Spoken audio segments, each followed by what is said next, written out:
The morning of July 2nd, 1944, began like no other for 9 exhausted German nurses hidden in an underground hospital outside Cherbourg, France.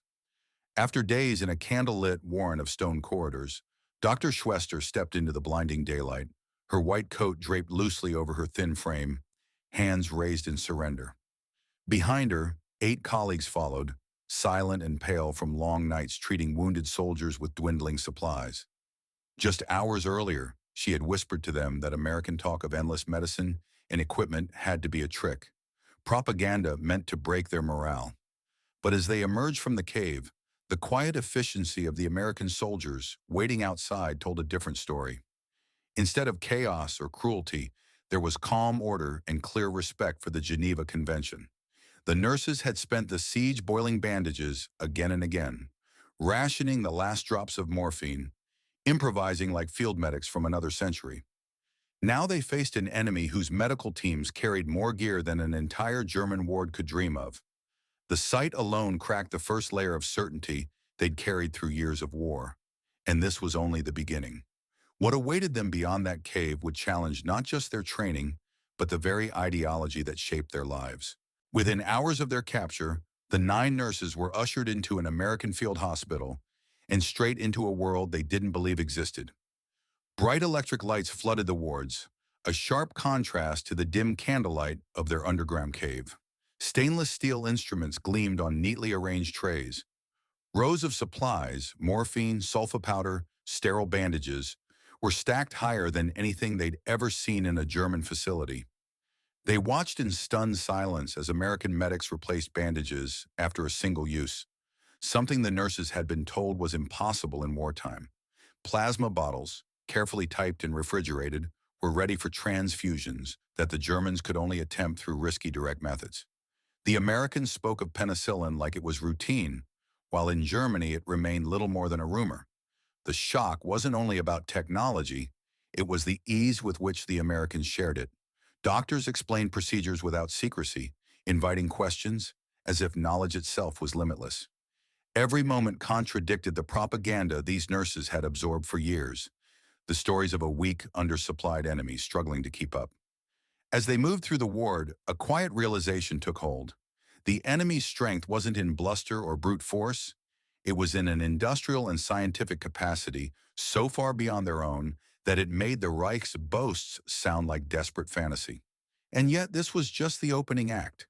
Captivity would bring even deeper surprises, lessons that would challenge not only their understanding of medicine, but the core beliefs they had once considered unshakable. The Cherbourg nurses would soon learn they weren't the first to be stunned by American medicine. A year earlier, in the spring of 1943, German medical staff captured in North Africa had already experienced it firsthand. After the Axis defeat in Tunisia, hundreds of doctors and nurses were loaded onto U.S. Liberty ships for transport across the Atlantic. What they saw on those vessels defied every story the Reich had fed them. The ships carried fully functioning operating rooms, brightly lit, stocked with sterilized instruments, and staffed by teams who treated surgeries as routine.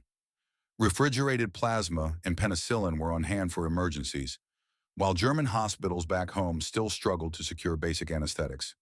Mealtimes drove the point home. Fresh bread, fruit, and meat were served with such regularity that many prisoners quietly pocketed extras, convinced the abundance was temporary. Instead, they watched American medics discard single-use bandages and surplus food, not as a show of wealth, but because there was simply more where that came from. For these captured nurses, the Atlantic crossing became an education in a different kind of power, industrial, scientific, and organized on a scale their homeland could not match.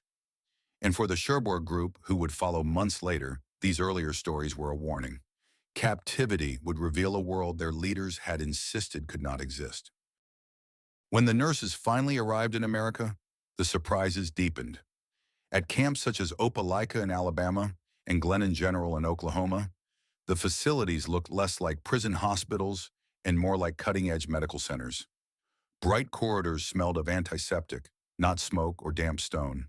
Autoclaves hissed, sterilizing surgical instruments in minutes. Electric suction devices quietly replaced the hand pump systems the German nurses had relied on for years. Most astonishing was the routine use of penicillin.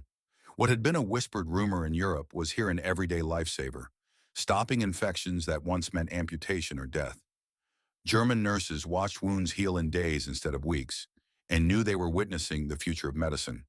But it wasn't just technology that startled them. It was the culture of care. American nurses were treated as independent professionals, expected to speak up if a doctor overlooked something, and empowered to make urgent decisions. In Germany, hierarchy ruled. Questioning a physician could end a career. Here, collaboration and critical thinking were celebrated. Every shift in these hospitals chipped away at old assumptions. The nurses had left Europe believing they understood modern medicine. Inside these American wards, they realized they were standing in a new era, one that valued skill, science, and the judgment of every trained professional, no matter their rank. Technology impressed the prisoners, but people reshaped their understanding of the world.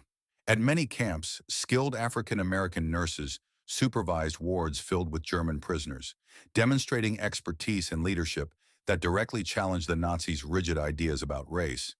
These nurses commanded respect not through authority alone, but through competence and compassion, qualities the German prisoners had been taught to associate with neither African Americans nor women. The surprises didn't end there. At Christmas, American families sent gifts, coffee, chocolate, cigarettes, accompanied by handwritten cards and songs in German. The gestures were simple, but their impact was profound.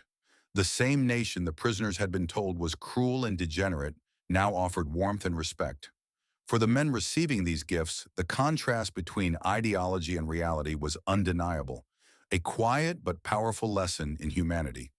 Every interaction, every act of care, chipped away at the beliefs they had carried from Germany. In the hospitals and in the mailroom, in small kindnesses and everyday competence, the prisoners discovered a world that contradicted the doctrines they had been taught. And slowly the old assumptions began to unravel. Then came the evidence that could not be ignored.